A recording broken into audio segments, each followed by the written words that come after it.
Hey guys, welcome to prime nine explainer. Jersey మూవీలో ఒక dialogue ఉంటుంది, నువ్వు ఇంతకు మించి దిగజారు అనుకున్న ప్రతిసారి యూ ప్రూవ్ మీ రాంగ్ అని. ఈ డైలాగ్కి పర్ఫెక్ట్ ఎగ్జాంపుల్ మన కంట్రీలో జరుగుతున్న ఇన్సిడెంట్స్. మనం న్యూస్ క్లిప్పింగ్స్లో చూస్తూ ఉంటాం, ఒక 25 ఏళ్ల అమ్మాయిని కొంతమంది దారుణంగా రేప్ చేసి చంపిన ఘటన వెలుగులోకి వచ్చిందని. ఇది విన్న వెంటనే ఒకవేళ అది నేషనల్ సెన్సేషన్ అయితే మనం కూడా స్టోరీస్ పెడతాం, స్టేటస్లు పెడతాం, హ్యాష్ట్యాగ్లు పెట్టి రచ్చరచ్చ చేస్తాం. అప్పటికది ట్రెండింగ్ కాబట్టి. తర్వాత కొన్ని రోజులకి అంతా మామూలే, మళ్ళీ ఎక్కడో ఒక చోట ఏదో ఒక దారుణం జరుగుద్ది. న్యాయం అది ఇదని స్టేటస్లో పెడతాం. ఇది ఒక రిపీటెడ్ లూప్ అండ్ దీనికి ఒక ఎండింగ్ అంటూ లేదు. కానీ ఇలాంటి సిచ్యువేషన్స్లోనే కొంతమంది ఒక స్టూపిడ్ స్టేట్మెంట్తో ఒక చీప్ ఆర్గ్యుమెంట్లోకి దిగుతారు. అమ్మాయిల డ్రెస్సింగ్ సెన్స్ అలా ఉంటే ఏ అబ్బాయి అయినా ఇలానే బిహేవ్ చేస్తారు, ఫస్ట్ ప్రాపర్గా డ్రెస్సింగ్ చేసుకుని తిరిగితే ఇలాంటివి తగ్గుతాయని. మనం పైన విన్న హెడ్లైన్కి ఈ స్టేట్మెంట్ అస్సలు వర్తించదు. కానీ కొంతసేపు అనుకుందాం, 25 ఏళ్ల అమ్మాయిని తన డ్రెస్సింగ్ వల్లే ఇలా చేశారు అనుకుందాం. మరి 10 ఏళ్ల పాప ఎలాంటి డ్రెస్సింగ్తో వీళ్ళని అట్రాక్ట్ చేసింది, అది కూడా ఒక ముసలోడిని? చెప్పడానికి చాలా ఇబ్బందిగా ఉంది. అండ్ దట్టు ఇది మన తెలుగు స్టేట్లో జరిగింది. ఈ ఇన్సిడెంట్ ఏలూరులో జరిగింది. ఏలూరులో కొత్తపేట అనే ప్రాంతంలో తెర్రి సత్యనారాయణ అనే ఒక 80 ఏళ్ళు పైబడిన ఒక ముసలాయన ఉన్నాడు. తన భార్య చనిపోవడంతో ఈయన ఒంటరిగా ఉంటున్నాడు. అదే కొత్తపేట సమీపంలో ఒక 10 ఏళ్ల అమ్మాయి ఉంది. ఈ అమ్మాయి వాళ్ళ అమ్మమ్మ ఇల్లు ఆ ముసలాయన ఇంటి పక్కనే. సో ప్రతిరోజు స్కూల్కి వెళ్ళే దారిలో వాళ్ళ అమ్మమ్మ ఇంటికి వెళ్ళి కలిసి స్కూల్కి వెళ్ళేది. అలా వెళ్తున్న టైంలోనే ఈ ముసలాయన ఆ పాపని చూశాడు. అసలు తను చిన్న పిల్ల అన్న విషయం కూడా మర్చిపోయి తనకి మాయమాటలు చెప్పి తన పైన లైంగిక దాడికి పాల్పడ్డాడు.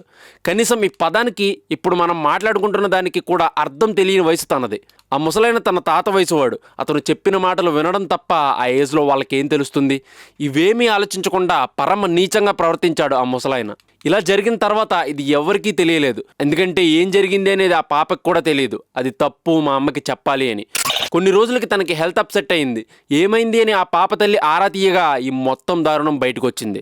ఇది తెలుసుకున్న వెంటనే అక్కడున్న లోకల్స్ అండ్ ఆ పాప తల్లిదండ్రులు కలిసి ఆ ముసలాడిని బయటికి లాక్కొచ్చి అందరి ముందు దేహశుద్ధి చేశారు. విషయం తెలుసుకున్న పోలీసులు అక్కడికి చేరుకుని ఆ ముసలాయిని అరెస్ట్ చేసి పోక్సో యాక్ట్ కింద జైల్లో పెట్టారు. ఆ చిన్న పాప హెల్త్ సెటరేట్ చేసి నార్మల్ స్టేజ్కి తీసుకురావడానికి తనని ఏలూరులో ఉన్న ఒక హాస్పిటల్లో జాయిన్ చేశారు. ఈ రేప్స్ ఎందుకు ఇంతలా జరుగుతున్నాయని నేను ఆలోచిస్తే నాకు ఒక్కటే కనిపించింది, పనిష్మెంట్స్. ఒక 10 ఏళ్ల అమ్మాయిని అంత ధైర్యంగా ఒక 80 ఏళ్ల ముసలాడు రేప్ చేయగలిగాడంటే దానికి కారణం మన ఇండియన్ లాలో ఆ పనికి శిక్ష చాలా వీక్గా ఉండడమే. నార్త్ కొరియాలో ఎవరైనా రేప్ చేస్తే వాడిని అక్కడున్న స్క్వాడ్స్తో కాల్పించి చంపేస్తారు.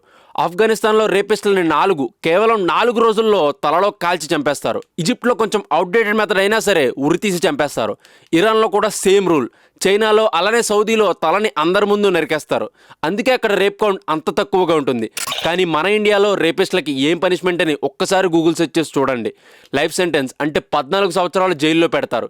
ఈ చంపడం అనే సినారియో గురించి సెర్చ్ చేస్తే వచ్చిన answer rarest of the rarest అంట.